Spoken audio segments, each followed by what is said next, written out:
Well, thanks for having me. I'm Natalie Price. This first song is The Island, or just this song is The Island. He said, honey, you may have angels keeping you in the light, but I've got these demons and they're holding me tight. So if you've a moment and can spare me the time, I'm in over my head. Won't you throw me a lifeline? 'Cause I'm lost in the ocean, searching for the shore. You're the island that I've been looking for. I hope you let me land, 'cause I can't bear to let you go.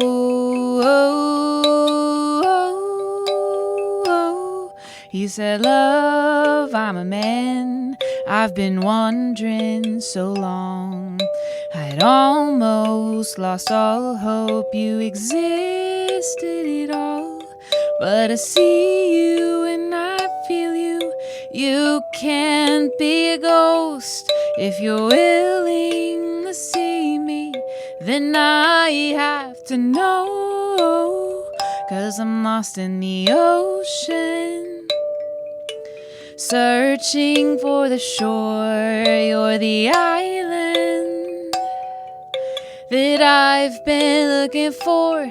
I hope you let me land, 'cause I can't bear to let you go.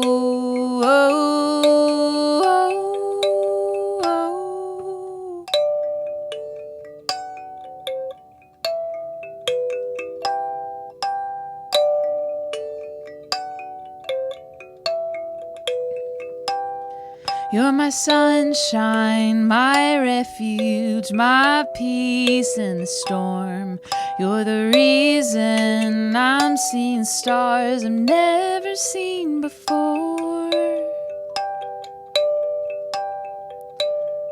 I was lost in the ocean, searching for the shore. You're the island that I've been looking for. I hope you let me land, 'cause I can't bear to let you go.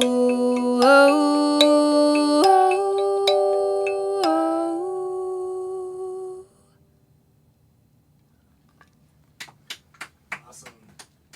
Hello, my name is Jonathan Clegg. Welcome to the ATX Music Talent Artist Showcase of Natalie Price. Natalie Price was born in Fort Worth, Texas, raised in Texas, educated at UT Dallas, but her heart and her art carried her all the way through Austin's vibrant music community. She's been praised for being one of the most dynamic, up-and-coming singer-songwriters in the area. Now she's currently relocated to Nashville, but she's here now, so we're doing it.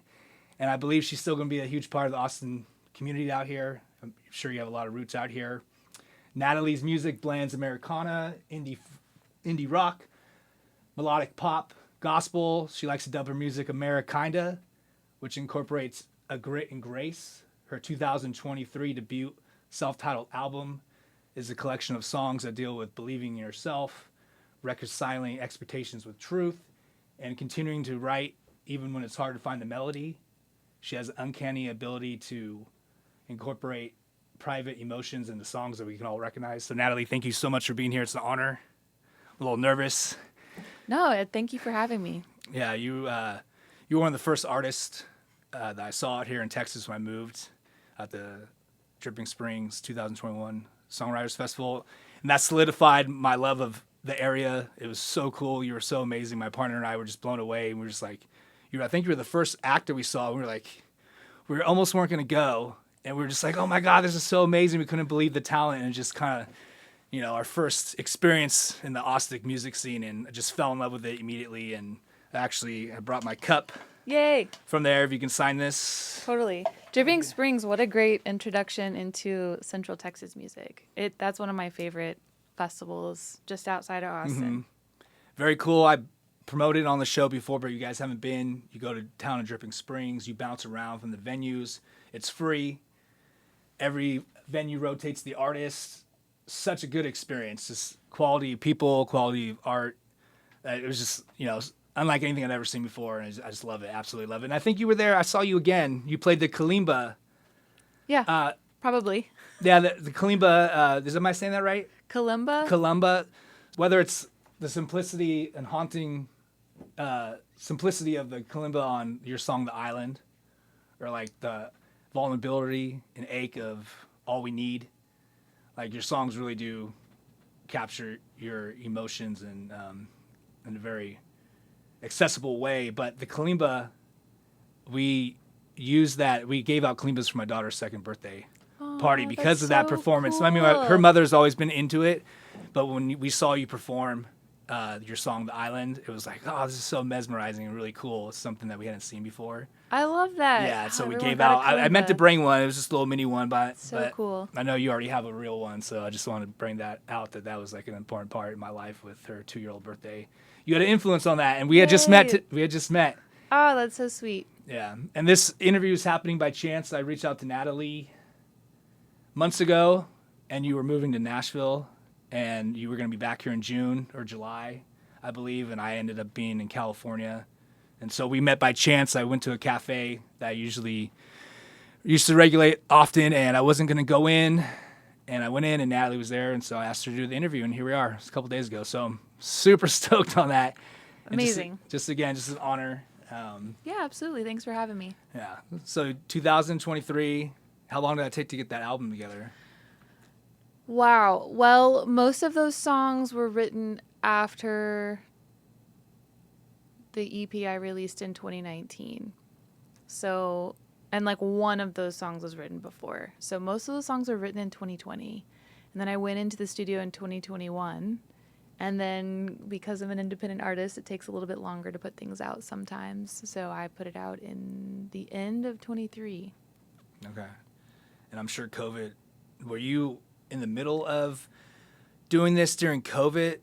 Was there a big impact on you, or did you kind of... I mean, yeah, it impacted everyone. Yeah. But I was at home. And so I had another job as well, and so I was just working from home, and so I intentionally plugged into several different things to keep myself active and creative, and learning how to use my my software and my interface to record myself, and went and gave vocals to friends to put on their songs, and did a lot of experimental, weird things. And yeah, I feel like I wrote a lot. I wrote it was like 70 songs and pieces of songs that I did some kind of tally at the end not at the end, but kind of as things were opening back up, like 2020, what are all the pieces that I worked on this year? And I felt like that was a pretty big number, just based on the fact that it was a pandemic. I'm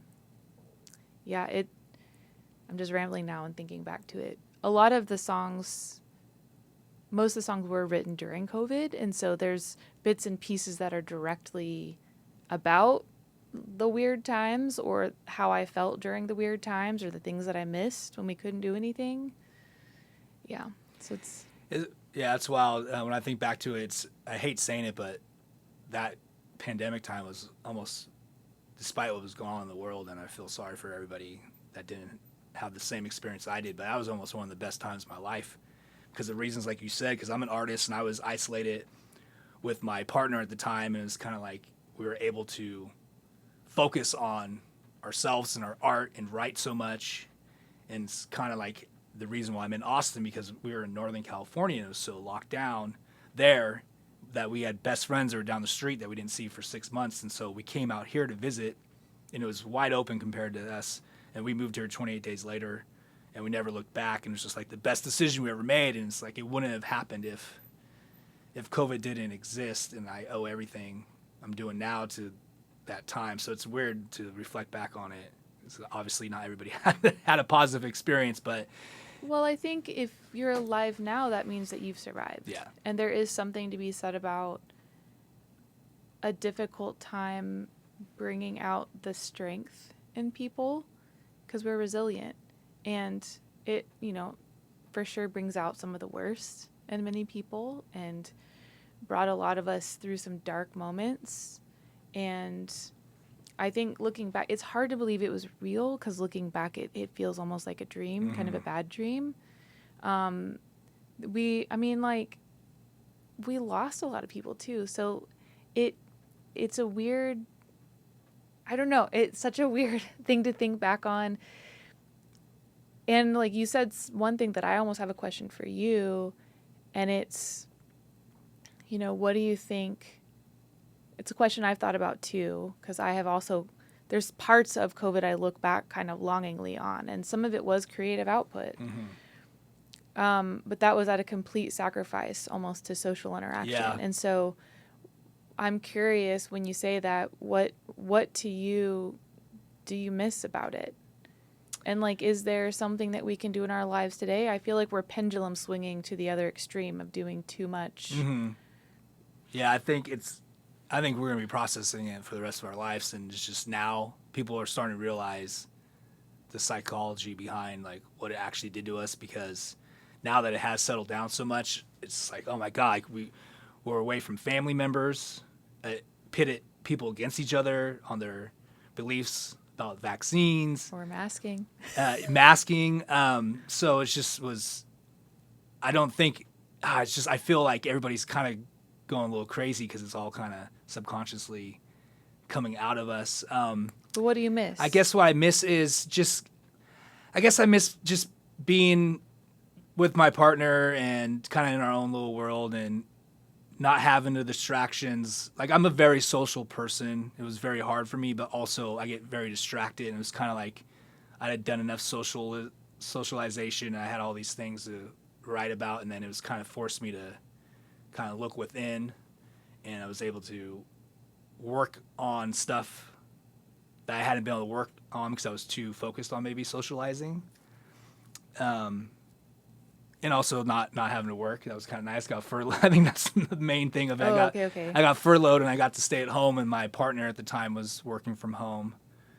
And then like moving out here during it, my memory's just so fond of taking the leap to move out of California, because it's just, I never thought that would happen. I mean, I've lived in Spain. I've lived outside of the United States. I haven't spent a lot of time in U.S. states. But I never saw myself leaving California, and the pandemic pushed me over the edge to go do that. And so it's kind of like when I went to Austin and was able to socialize, it was like I say, I like being secluded, but then it's like we went to Austin, it was open. It was like, oh, this is what it's like to go see some music still and go to a bar and hang out with friends and meet new people. So it was like, oh, okay, I'm ready for that again. So What year was that? Was that 2021? 2020. I moved. We drove here. Took us 3 days. We arrived on Halloween, and that was a trip because we arrived here on Halloween, and all of the UT kids and stuff. Everybody, like we lived on Willow Street downtown. I have a best friend I grew up with who was doing really well, and he offered us a house downtown. So it was like 2 blocks from Rainy Street. Oh wow! It was a house, so it was kind of hard to pass up. We did have like 200 homeless people directly behind us in our backyard, and that was kind of scary. Because there was a mission right next to us that was feeding the homeless, and just there wasn't the ban on camping. Chavez? Cesar Chavez? Yeah, Cesar Chavez, right? Yeah, right there, where the library is. So I lived right there. Backyard is right up against the parking lot there, and it was kind of scary. But it was funny because the whole street was just filled with people dressed up for Halloween, and I was like, man, wow, it's probably a good move that we came out here because there's socialization going on. But it was kind of a shock because there were still major concerns back then. And then 2021, so it was October? Man, so a whole year went by. Is that when the Songwriter Festival happened, Yeah. Yeah. I was just curious because as I've reflected back on, wow, I can't believe that, like, I essentially put on, like, a nightly talk show and interviewed a lot of people. And I was like, how did I do all that? And I was like, oh, I wasn't going out and I wasn't hanging out with people. That was my social interaction. And I wrote a lot of songs. And as I've been kind of comparing the output from that season to this season, and like, how do I want to shift? Like, what are things that I learned? What are things I can see about my schedule and what I did as a human, and what can I apply to this season now? Because there's so many things vying for our time and attention. The algorithm's only getting better at like grabbing your attention for 10 seconds. And so I think there might be a social media little fast happening at some point soon, and just trying to refocus, like clear out some of this. I think for me, COVID really made me think about certain things. All you had time to do was think. I guess you watch TV, but there's a lot of existential thinking happening. Well, I left out a major part. So I'm doing this show because of COVID, because I was in a band in California and we couldn't perform. Nobody could perform. So I started doing a show called Live at the Yellow House, which was essentially this, but I wasn't interviewing people. I was just filming them doing acoustic sets. So cool. So that's what this stems from. So if it wasn't for that, I wouldn't have taken that leap. But I didn't do a ton because people were scared. They didn't want to do it a lot. But I had some good people come through, and it was enjoyable. And I was like, that sparked my interest in doing something like this. And I was really into Tiny Desk. But so I do have to credit COVID for, like you said, you started doing your show, and I started doing a show. In the face of adversity, this is the thing. It brings out creativity and strength in humans. Because, like, anytime we had, like, a very dark period or another pandemic or a war right after there's a boom in creativity, economics, and all these things, everyone's, like, we're being creative and figuring out how to make ends meet and how to, like, meet our basic needs as a human. And so it's really interesting. Like, you tried new things, you took leaps, you started new endeavors in this time when you're like, I have nothing left to lose. Like, so those are things I notice similar to that. Like, those are things that I want to remember, that I have this in me and be able to say yes to something that's kind of scary moving forward. Yeah, you know, we're artists. And it always makes me wonder what people, I mean, for us, I feel like we're able to filter, or we can thrive on it. But I wonder, like, I'm so worried and concerned about people who don't have, like, a creative outlet for this sort of thing. And, like, man, how do people deal with everything going on? I think people found creative outlets. Yeah. People baked bread. Yeah. Started doing a lot of like, they sourdough. ran out of bread baking things at the store. Remember, the shelves were empty. Yeah. The yeast was gone.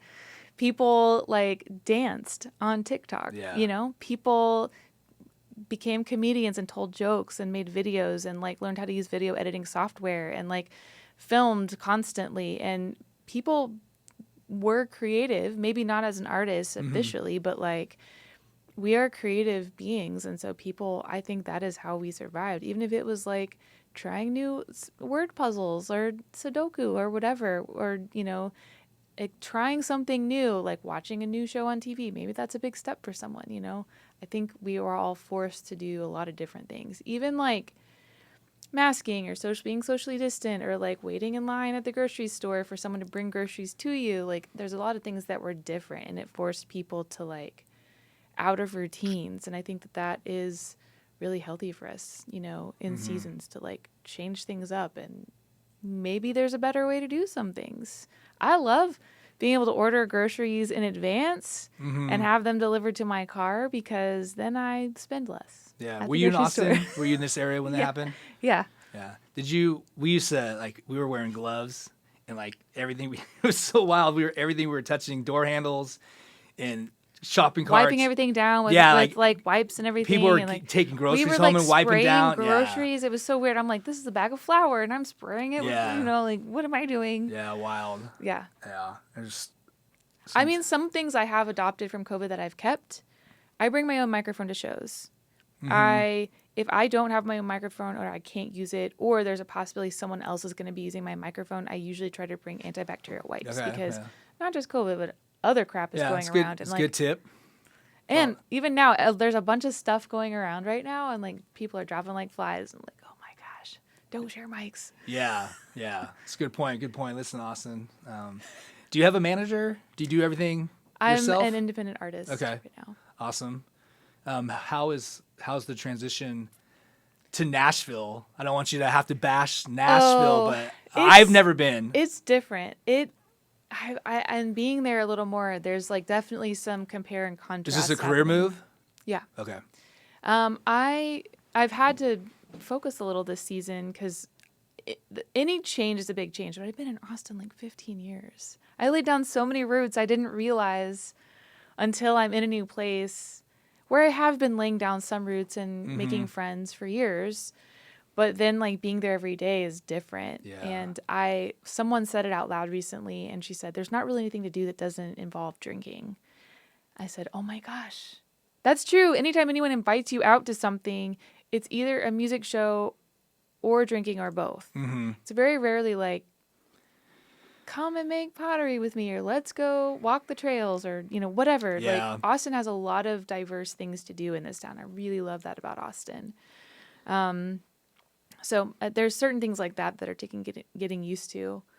And the way musicians live and exist in Nashville is different. And so I think it really boils down to like, what is your or my goal being there? And I really moved there to collaborate. And so I'm refocusing my intentionality in the town to involve more. I want to see and absorb, like enjoy music while I'm there. And then I also want to collaborate. Everyone's there, or everyone comes through there. And so it's a really great place to make a connection and maybe collaborate with someone. So I've kind of feel like I've gotten distracted this summer and I want to refocus there. Yeah. But that's one of the major reasons. And like all of the industry is there. There's booking agencies, there's management agencies, there's publishing houses, there BMI, ASCAP, everybody's there. And so I feel like it's a good idea, even if nothing happens, to like your stats go way up when you just drop yourself in the middle of where everything is happening. So, but it is, everyone there is like the best musician from their hometown. And so you're literally walking around with the cream of the crop. And so if you don't know who you are, you're going to wither pretty fast. And just, it's a wow. Like everyone is amazing. And any studio session musician can learn your song and get it done in 3 takes. Well, you it's belong amazing. there. If anyone belongs there, you belong there. You have the talent. Thank you. I think you're easily one of the top people out here. I guess you're not out here anymore, but it seems like you're going to be here a lot. I'm out here a lot, yeah. I was going to say, I feel like Nashville, I would be afraid of it because of the saturation of, like you said, just everybody's just so good. How do you find your place there, I think? It's like, is there space for me in this town? That's a question. And I'm like, I think you kind of have to make your own space in a way that feels good. Like you're not pushing someone else out of your space. You're just like, I think this little square, this is where I'm going to be, and I'm going to make this really good. Are you finding people are doing comparable music to you? Like, is it overly dominated by country, or is it? I mean, there's a lot of country, but like I don't dislike country. I like country, and there's a pop scene there. There are people doing a lot of really interesting things there, and you can, it just I've been writing with a variety of people who are doing a variety of things, and that keeps it interesting for me. And I like writing in a variety of styles, so trying my hand at different things is challenging and like piques my creative energy. So yeah. Did you start singing or songwriting first, or was it simultaneously? What was the first instrument you picked up? You're going to have to quantify it or qualify it, because my mom remembers me cooing to myself in the car seat. So like I've been singing all my life. And when I was playing with toys, they were making up songs and singing to each other. Although none of that's recorded anywhere. Thank God. And I have, even as like a little kid, I think we had micro cassette recorders and we'd like play with it and speed it up and slow it down, and with my brothers and sisters, and we just kind of like do silly things. And so we've been creating most of my life. And I haven't, and then I went through a season where I've been very shy and stage fright most of my life, up until I guess around 10 years ago when I started actively like performing in Austin. But I remember starting to write intentionally in like 5th or 6th grade after I had a poetry assignment, and it was difficult but fun. And it was like the first time I was doing schoolwork, and it was hard but also fun. And so I was like, huh. And so wordplay has been really, really interesting and fun. Hard work, but also fun. It's like a satisfying work when you like, you just pour over, revise, or like play around with words, and it's really satisfying when you get it to like sit just right in a rhythmic flow in the melody. Like, it just feels so good. So Yeah. Because I have a 2-year-old daughter. Well, she's going to be 3 in November. And our household is like everything we do is like a musical. Like we talk that's like so cool. and she plays piano and shaker and ukulele, everything. Because my dad's a really good musician, but he didn't teach us music other than, like, I think a lot of people go through piano lessons as a kid, but we wanted to be outside, and that's one of my biggest regrets is stopping the piano because I was a skater. I wanted to be outside skating, and I totally regret it now. So I'm trying to learn from my mistakes, and I've put instruments in my daughter's hand from day one. And like I said, we go around the house sometimes just singing everything. It's so goofy. That's great. Yeah. So hopefully there's a freedom in that when there's not like it has to be this way or only in this context. And there's some of my favorite videos on Instagram are like a producer dad who has their like 5-year-old kid. And they're like, what are we writing about today? And the kid's like, penguins. Yeah, we were write a great song about soccer and penguins. Yeah. And I'm like, that's one of the most beautiful things about music. Yes, it's a job and you can make money, but also at the root of it, you can play. Yeah. And it unites all those sides of us as a human of like intellect and language and melody, but also this like spirit of play. Yeah.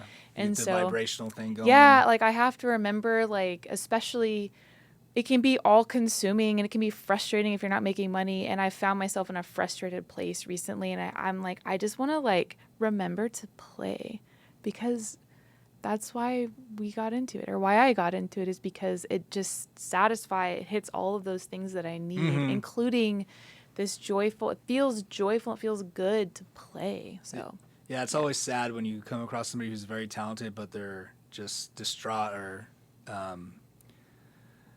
nothing's going on for them. And it's just like, well, hey, man, remember why you did this in the first place? Because the joy and the love. And it's like, you may not be big time, but if you're in a room, I guarantee you're making the people around you feel the same joy.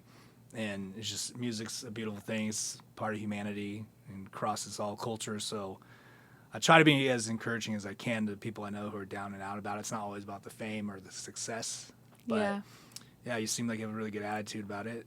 Have you written a bunch of new materials coming off that album, or are you kind of just marinating? Yes, somewhat. I've been writing. I've been in a weird season of writing a lot of beginnings, but not necessarily a lot of endings. Mm-hmm. And so that's been weird. I have a lot of,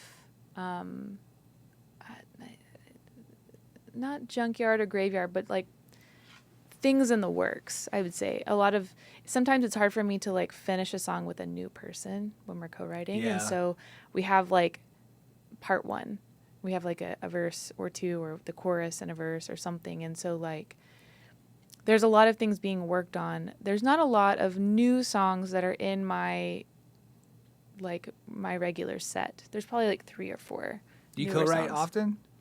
I like co-writing, yeah. That's one of the reasons I moved to Nashville, to co-write. And do you write in the room together, or do you do it on your own? I do some of both. I prefer being in the room, because then you have the immediate feedback of like, oh, do you like that? How do you feel about that? Oh, what if we did this? And it's like a feeding off of each other's ideas. So you don't pace around saying oh my gosh, words that don't mean anything, just trying to find, like, I try to find the melody. Sometimes I'm just saying nothing, but I'm like, humming or cooing, whatever you want to call it. And so like it's been hard for me to do that in front of people, because like, oh my God, this is crazy, but it works. I mean, that's the thing, is like sometimes our best tool for ourselves can also be a great tool co-writing, but it might feel silly. Mm-hmm. And it is hard for me to just be silly in a co-write sometimes, to throw paint on the wall, as they say. And I find the people that I work with that are really good finishers are really free with the silliness. And I'm calling it silliness, but it's just like, they're not precious about anything, and they're not worried about what you think about them or their ideas. They're just like, oh, what about, mm-hmm. And it's like, that's not where the song's going to land, but like, oh, but that made me think of this other thing. Yes. What about the color pink? I don't know. Just it being free, even being willing to, I guess, look silly is probably one of the secret superpowers of co-writing, I would say. What do you think has better food, Nashville or? Oh, Austin, Austin, for yeah. sure. Sorry, Nashville. Yeah, I But always I ask people heard this. a rumor. Can I spread rumors on Yeah, this show? absolutely. I just talked to Terry Black the other day, and he's like, we're opening a Terry Black's in Nashville. And I Uh-oh. said, oh, good, we need good barbecue. And I'm sorry if that makes people upset, but I like Texas barbecue better. Yeah, and I like people hate on Terry Black's too sometimes.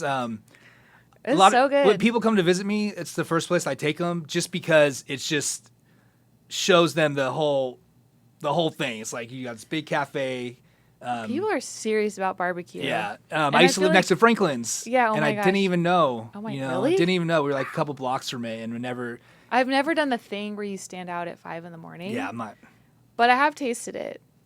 And I played on the television inside Franklin's. Okay. And I've like walked past all the people in line. And I was like, I need to do this at some point. Yeah, I just was watching an episode of Kill Tony, one of the meat cutters. Apparently, he was hired to cut meat. He's been there for a few months.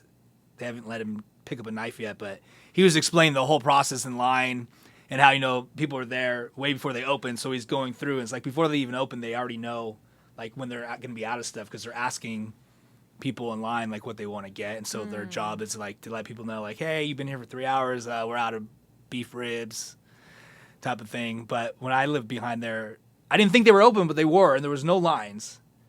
And I went to order food online, and it was like a 3-month wait.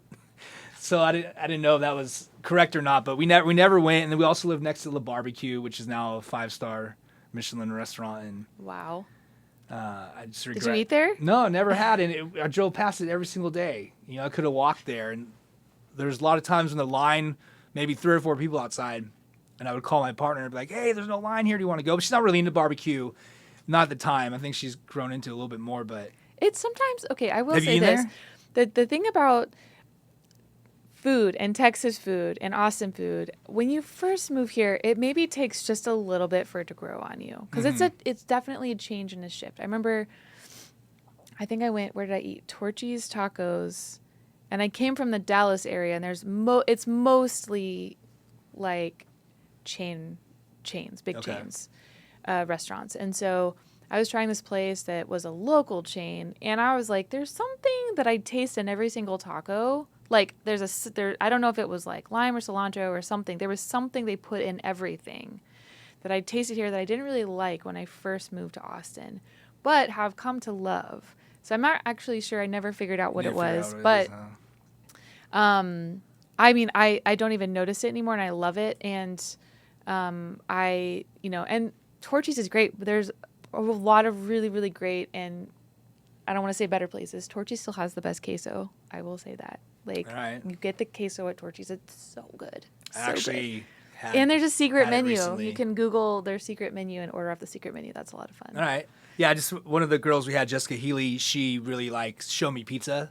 And Show Me Pizza, that location was been like there. the original Torchy's. They still have like the Torchy's Oh, wow. the little devil up with tile and the sign. Oh, wow. Yeah, Okay. so I thought that was interesting. Yeah, I'm pretty sure it was the original one. Oh, that's amazing. Yeah, so it was pretty cool to see. That's the thing about Austin too, is like there's always new places to eat, and they're usually really good. If they're not good, they're not going to last, is the thing. And so, because people here have high expectations, Have and you ever if they love you, they had- come back and they're loyal. Have you ever had ATX Food Co.? Where is it? It's down Lamar. I haven't gone there and purchased it, but I might have had it at an event. They have like seaweed that they blend their smoothies with, because like the seaweed they're using, the sea moss has like 78% or 78 of like the 100. It has like almost all the minerals the body needs in it. Nope, And so I have it's- not had yeah, this. It's very Wow. good. It's interesting, but they Okay. do organic, and it's all it's vegan, so it's not barbecue, but that's one of the really good food trucks that are healthy that I really like. That's interesting, like the sea moss smoothies, and they incorporate it and they put it in their So tortillas. interesting. Yeah. I would totally try it, but I've never. I Yeah, don't Austin think I've Food actually Co. Just tried by it. a bike shop. It's over by On the east side? Zilker. There's a lot of really good shopping and really good food in Austin. Yeah. And and it's so compact where everything is. I miss that about Nashville. There are some really great places to eat. They're pretty pricey.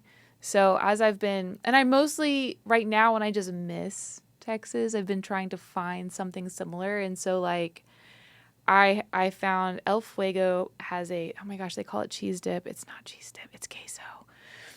I've been trying to find something similar to queso up there, and El Fuego has a pretty good queso and $5 margaritas. And then there are some other taco places that are popping up that are starting to kind of like, and there's one I just heard about that is owned by folks from Austin. So I really want to try that one because I'm like, I know it's got to be good. But Queso thing's funny to me because I just recently split up with my partner, and she's not really big into cheese, and it's like the only thing I can't quit. I can't quit cheese. I can go like 7 days and then I have a breakdown and have to get a burrito or queso. But I've been eating a lot of queso. I've just had it at Torchy's. Okay, since you're also a lover of queso, have you had the cowgirl queso from HEB? Like, you buy it in the store. I think somebody brought it to a party. It's in the refrigerated section, and they have one that's like bacon covered jalapeno popper. I swear I'm gonna get queso after this. Like, it's so good. Oh my gosh. And I'm like, I can't buy it because I will for sure eat it. Yeah. It's so delicious. Well, I try to cook organic food, only buy organic, and so we held off on doing a lot of the food truck thing. But now I'm alone essentially, and I am to entertain myself. I'm going to these food trucks, and there's a place called Radfish. It's a fish food truck, which I never would like.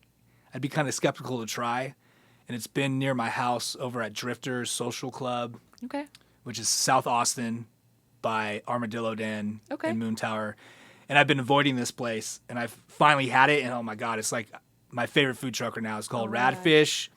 Everything's like really R-A-D, yeah, rad. yeah. And it's just super fresh. The burger's bomb. The fries, usually fries aren't that great, but everything there has been really good and tastes really fresh. So I told the guy, Josh, I told you I'd promote you, Josh. I believe in you, man. Radfish. Totally did. Very good. I also like. I'm messing up. There's a Greek Mediterranean place at the Armadillo Den. It's like Atlas. Oh man, I can't believe I'm messing up. I promised this guy I'd talk about it too, but check out Armadillo Den. And 313 is there. The Detroit style pizza. I've been bringing that up a lot. It's pretty good for a food truck. Yeah. They have a food truck. They have a brick and mortar too. On the east side. I'm trying to think of all my favorite queso places. Hop Daddy's has a pretty good queso. It's like Okay. a green chili queso, which is great. And you can pair it with Parmesan truffle fries. Yeah, that sounds good. But I mean, it's good with just the regular fries too. Who else has really good queso? I feel like Curra's has a pretty good queso. Where's that? Curra's is a Mexican food place off Old Torf. And I think they opened a second location, and that was my favorite like hole in the wall place in Austin. Just really great food. You can go in and build your own breakfast tacos. They have a really good Oaxacan coffee. It's got like an extra jolt of something to wake you up in the morning. They're great. Is it Gallo? No, not. Who has really good queso? I'm missing someone. It'll come to me later, but queso, man. There's a pub next to my house called Brick's Pub, and I believe they're the same owners that own Moon Tower. Oh. Anyhow, I just went in there to get food to go, and I noticed people were eating queso. And like I said, I've been like splurging on it because it's not something I was normally able to do. We try to, whenever my daughter eats chips, it messes up with her digestion, so we try to avoid it. So I'm just going queso crazy. I can't believe we're talking about this much on the show now because I'm definitely gonna get some. But you know, this place is right next to my house, and I ordered the queso and the chips. Like they must bake them there. They were warm. It was amazing, and I had ordered food to go, but I ate this. This thing was probably meant for like 3 or 4 people. I killed it. Queso is so good. Yeah, God. I'm gonna have to do a podcast about cheese. I've really wanted to do some kind of like tour of like a queso tour or something, but I'm like, that's probably not very good for my body. Yeah, that's my thing. I go to the gym and then it's like straight to the queso. It's like, all right, it's counterproductive, but whatever, man. COVID fucked us up. So, well, all this food's probably making you hungry. All this food talk, I should say, lack of food. I really appreciate you being here. I don't want to wear you out. If there's anything you want to mention, I would say mention some shows, but this may not be out for 6 months. The rate it's going, I'm a little backed up. I'm going to try to get it out as soon as possible. I've been trying to narrow down if I were to ask anyone to do a thing, or like if there was any one thing, if I were to say the most helpful thing, if someone was curious or wanted to know how to support, like whoever, whatever artist you're loving, wherever you're listening, don't just listen, but like add their songs to your playlist, follow them, especially if it's Spotify, because booking agents specifically look at Spotify and they look at your numbers and they judge you based on those numbers. And whatever social media you use the most, follow the artist there. But right now, the thing I'm focused on is growing my email list because I'm trying to tour more and I want to let people know when there's new music. So, and I'm about to release more music. So if that's at all interesting, I don't email too much. I'm like averaging around 4 times a year probably. And then like specifically for your area when I'm in town. Do you do Patreon or anything? I do. I have a Patreon and I've been adding things to it. I have a lot of behind the scenes on different songs and singles I'm releasing, some behind the scenes videos or like the original demo, the original lyrics.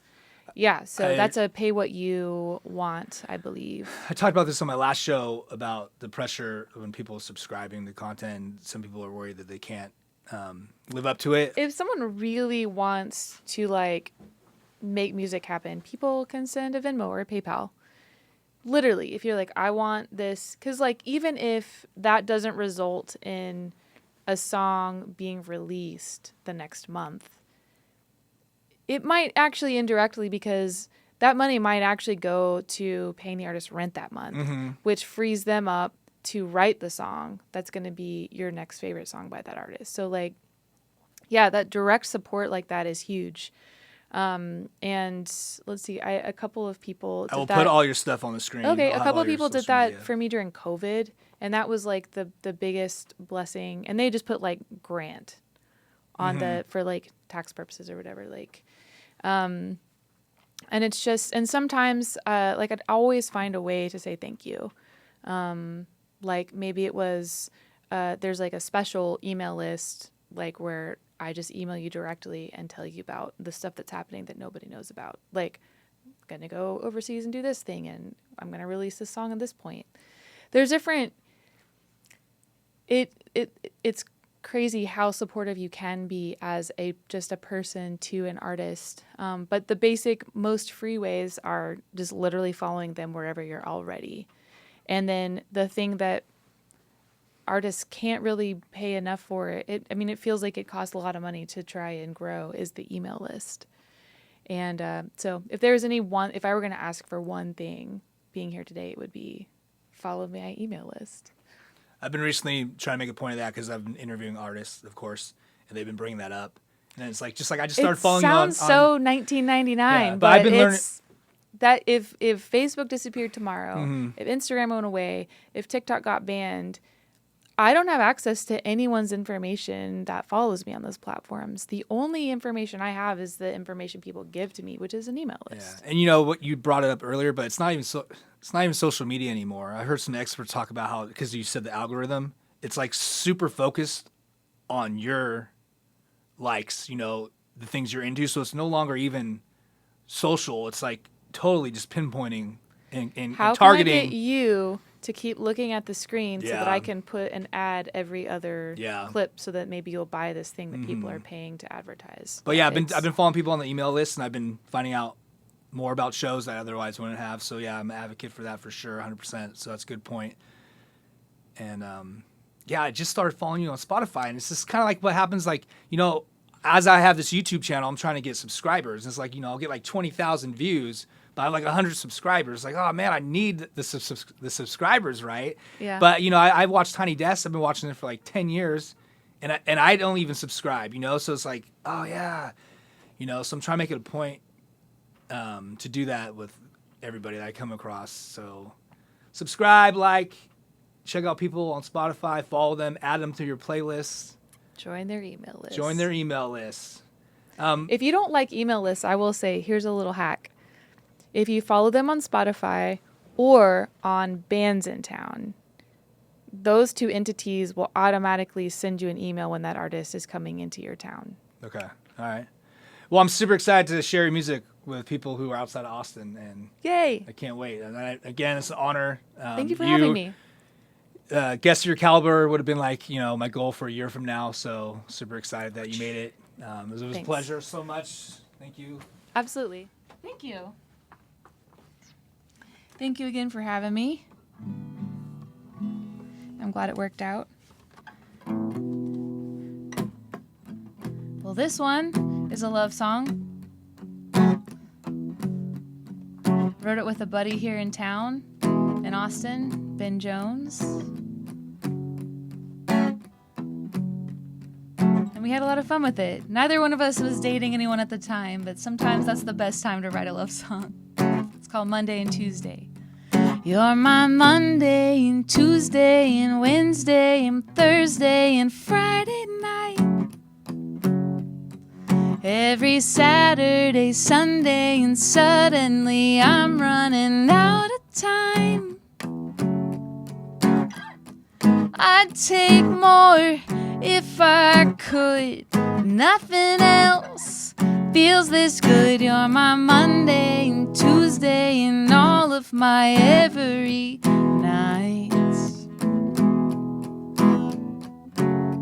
All my friends are asking questions like, where you been, where you at, who you with, call me back. Even my mother is making assumptions and patiently waiting for her introduction. Every day, every night, you're the only thing on my mind. You're my Monday and Tuesday and Wednesday and Thursday and Friday night. Every Saturday, Sunday, and suddenly I'm running out of time. I'd take more if I could. Nothing else feels this good. You're my Monday and Tuesday and all of my every nights.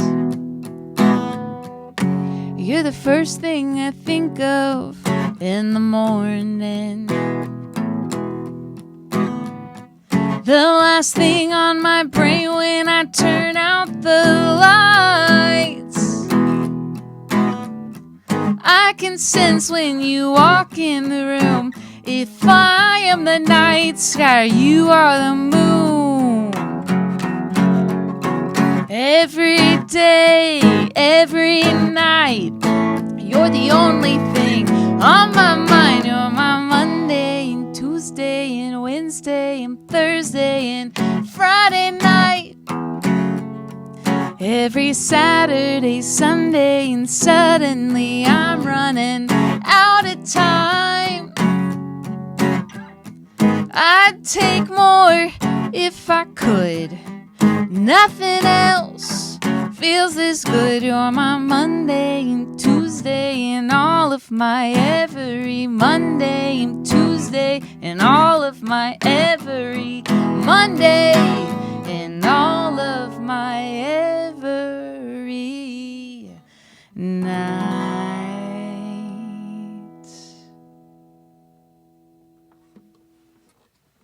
Okay, I'm gonna play a song that I will be releasing. I don't know when the show will come out, but this song may already be released by the time the show comes out, but it will be the new single, or about to be the new single.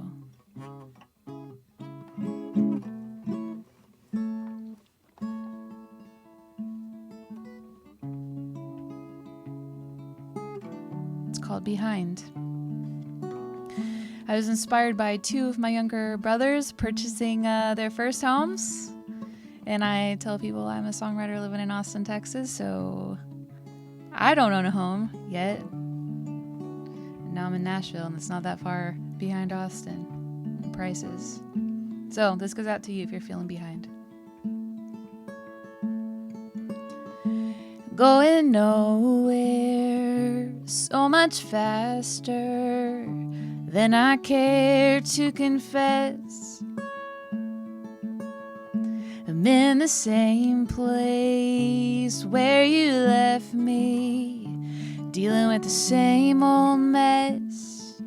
Well, I'm driving that same old beater, writing in that old familiar meter, hands caught in the same cookie jar. My friends are buying couches, having babies, owning houses, and it feels like I'm so damn far behind.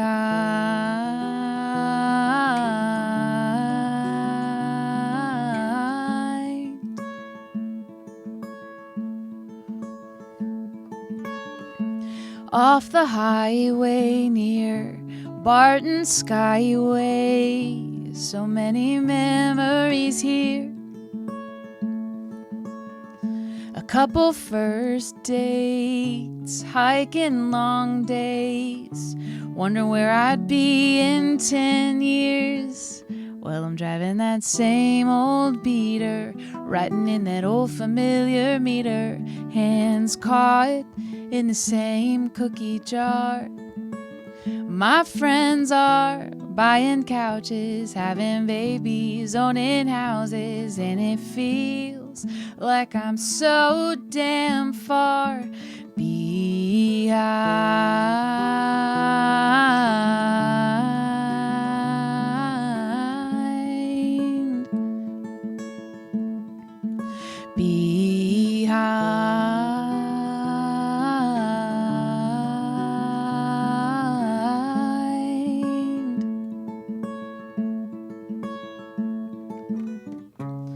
And I don't wanna rush, I wanna take my time, but I'm starting to worry. Am I watching life roll by?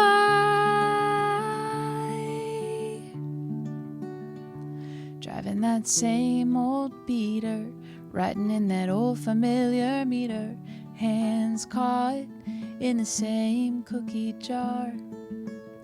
My friends are buying couches, having babies, owning houses, and it feels like I'm so damn far behind.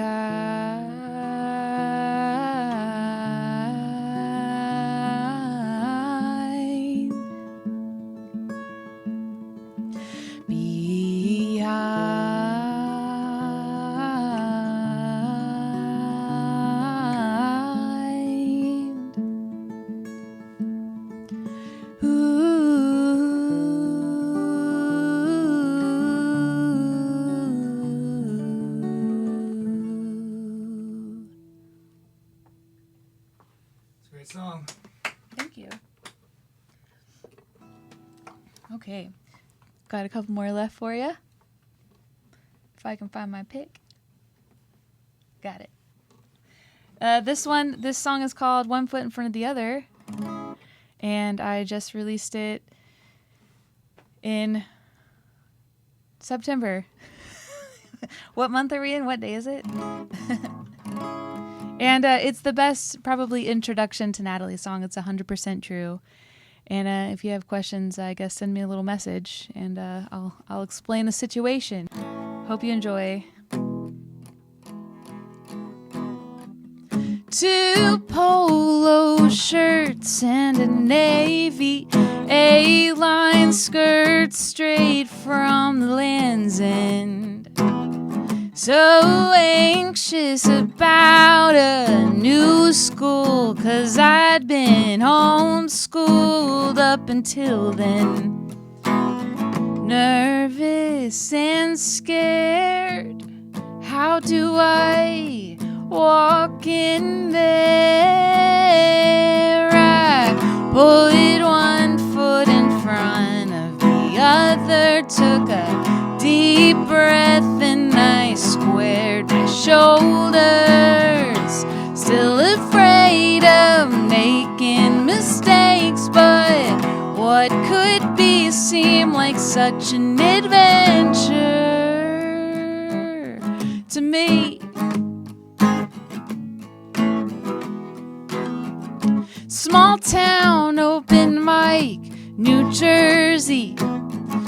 I drove myself up the interstate. Two friends coerced me into singing. Now I'm standing at the side stage, nervous and scared. How do I walk up there? I pulled one foot in front of the other, took a deep breath, and I squared my shoulders. Still afraid of making mistakes, but what could be seem like such an adventure? First day at a university, first time at a college party, my first cross-country race, my first golf tournament, last place. First dance, first date, first kiss, mouthful of braces, nervous and scared. How do I walk in there? I put one foot in front of the other, took a deep breath, and I squared my shoulders. Still afraid of making mistakes, but what could be seem like such an adventure?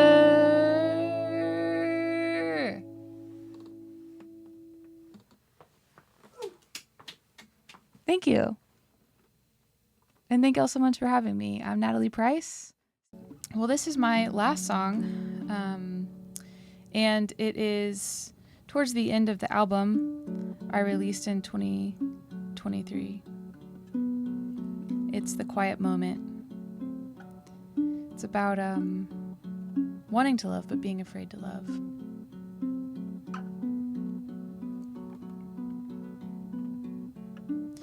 Why do I try so hard? Why do I fight? Every single thing you say.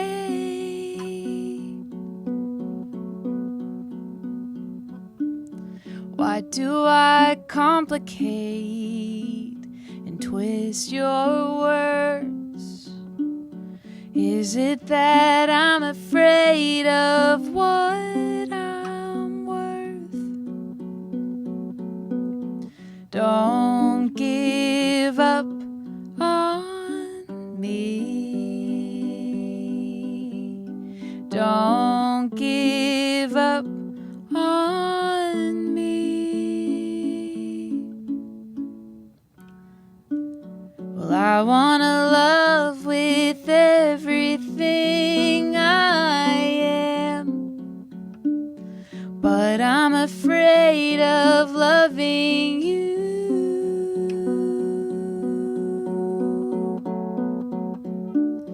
How will I be changed? How will I be moved?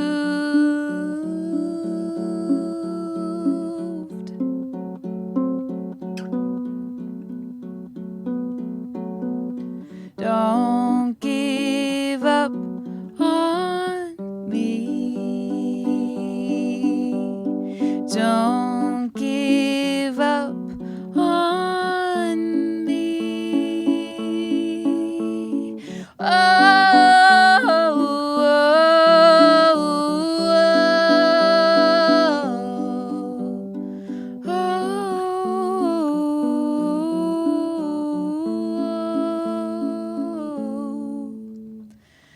Don't give up on me. Don't give up on me. Don't give up on me. Don't give up